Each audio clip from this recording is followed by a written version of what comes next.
Hey guys, so real quick, want to let you know tomorrow night is when we're going to do our camp and float.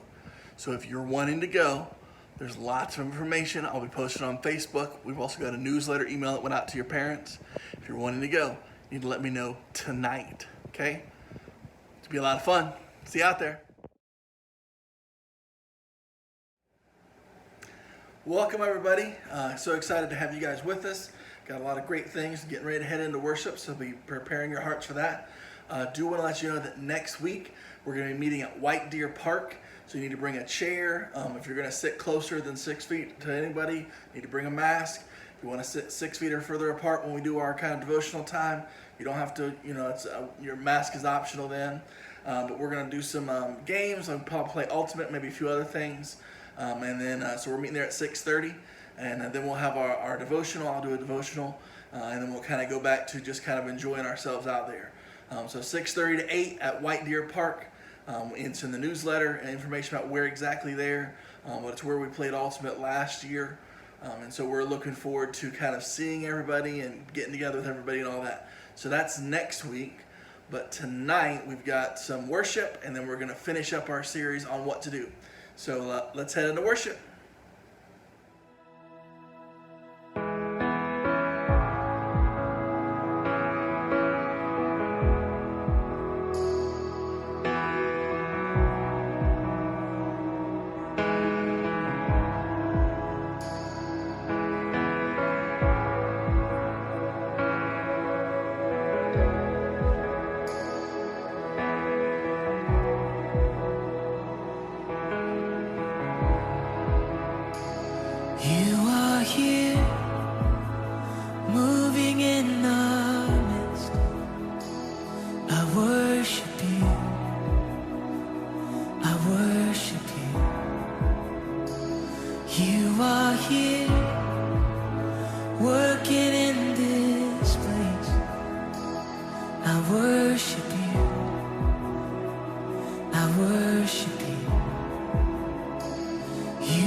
Yes, it is, yeah. It's who you are, Waymaker.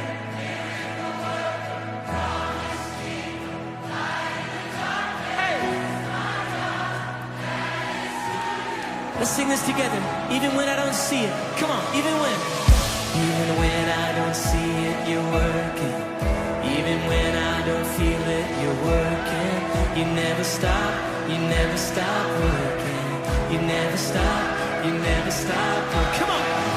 Even when I don't see it, you're working.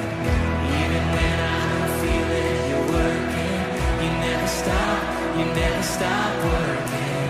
You never stop. Oh, even when I don't see it, you're working. Even when I don't feel it, you're working. You never stop working. You never stop, yeah. Oh, even when I don't see it, you're working. Yeah. You never stop. You're the Waymaker, yeah. Waymaker, miracle worker, promise keeper, light in the darkness, my God, that is who you are.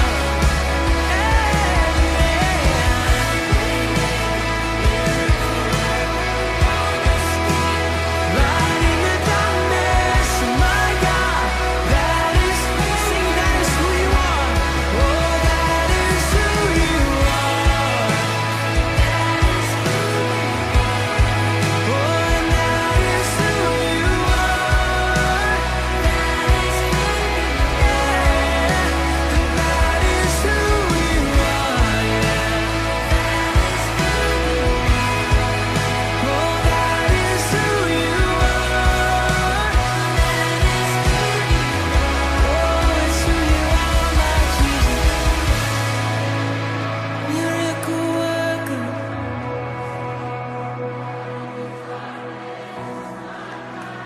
That is who you are. You are Waymaker, light in the darkness. Oh, his name is above. His name is above depression. His name is above loneliness. Oh, his name is above disease. His name is above cancer. His name is above every other name. He says,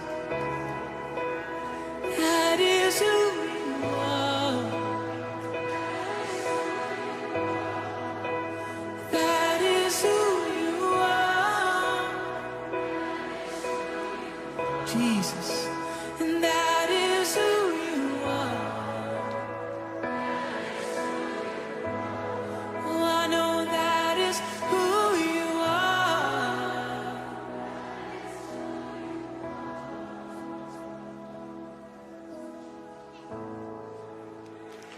Amen, amen, amen.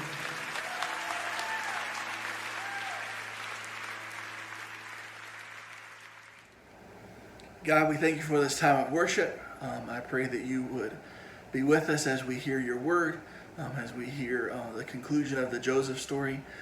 May you in all things help us. In your name, amen. All right, well, everybody, so tonight we have the rest of the Joseph story. And he's had kind of a crazy story.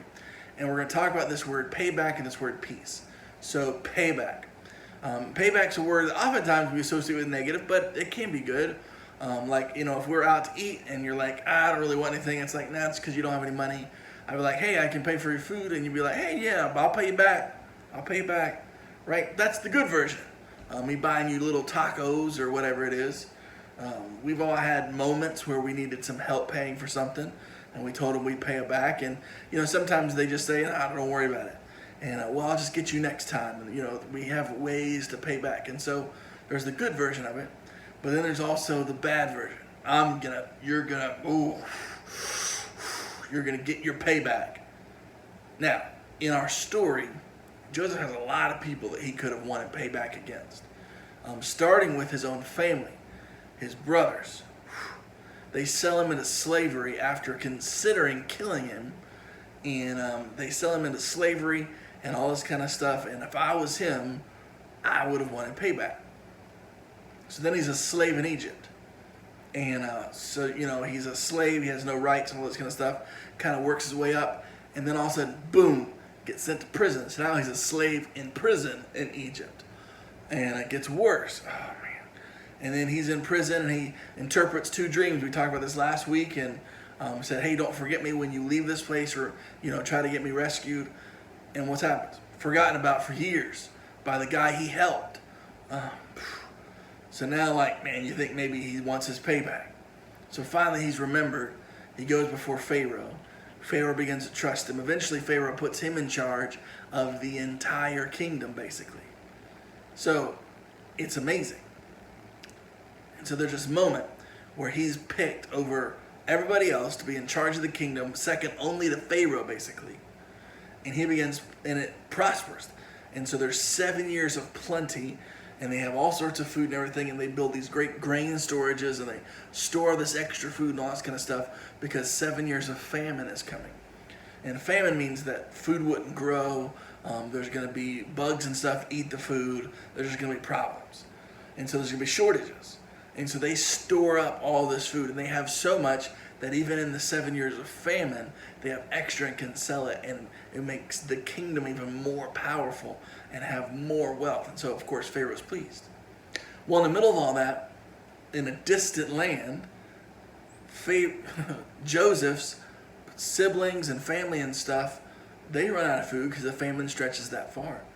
And they hear that Egypt has got some food.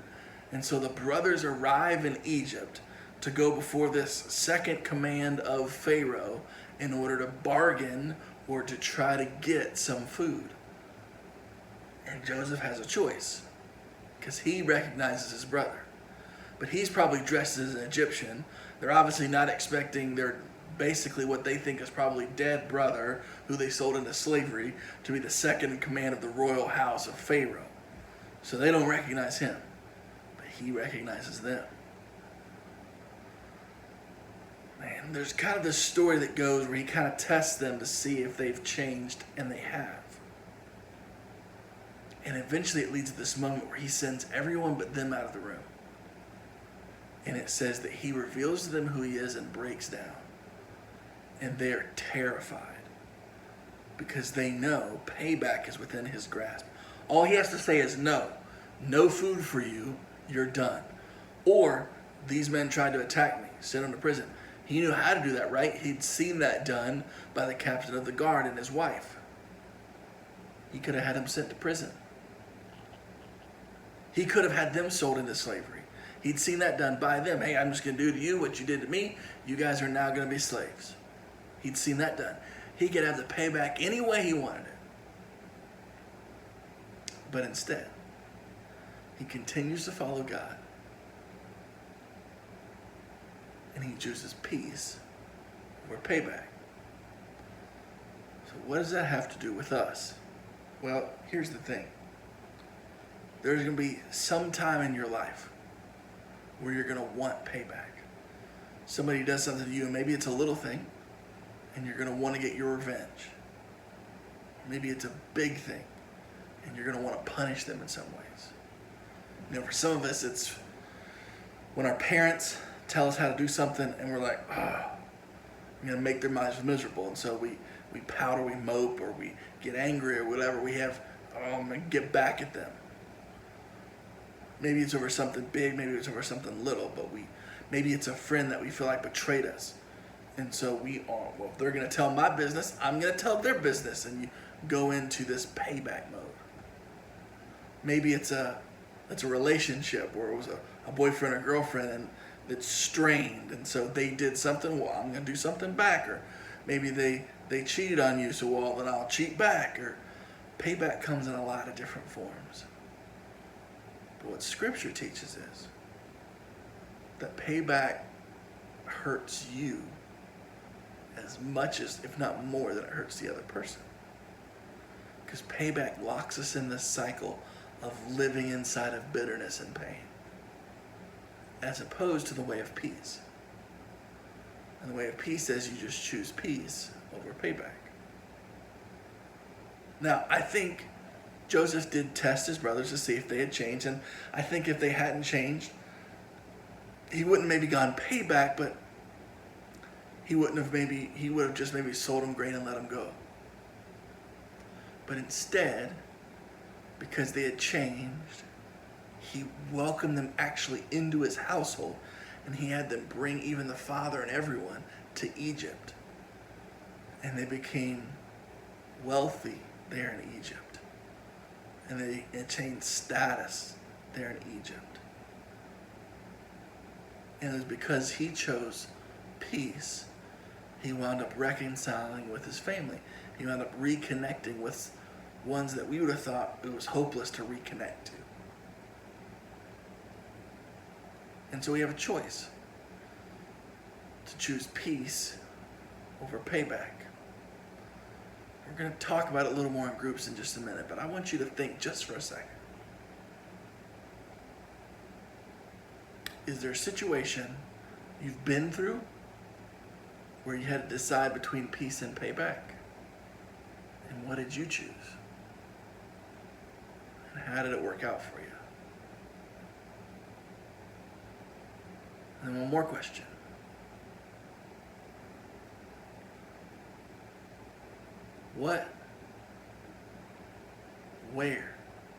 Where does God want you to choose peace right now? Peace over payback. It's not easy. I want you to imagine the emotions that would have been within Joseph. It would have been just like, oh, I'm so amazing, I just choose peace. No, he probably was struggling. You guys have done so much to me, so much harm. But I want this fixed. You know, all of us need to be reminded ourselves that God did this for us first. When we sin, we cause him pain. When we sin, we break relationship with him. Our sin nature tears us away from God. And yet he could have given us what we deserve, which Romans says is hell and eternal death. But instead, Jesus, God, chose peace instead of payback. He chose to die on a cross for us to bring us back to him. So the next time we struggle with it, and we're going to struggle with it, especially over big things, remember that Jesus went first, and he chose peace instead of payback for you and for me. And as a thank you, maybe not even for ourselves, but for him, I choose to show peace instead of payback. Let's talk about it a little more in groups.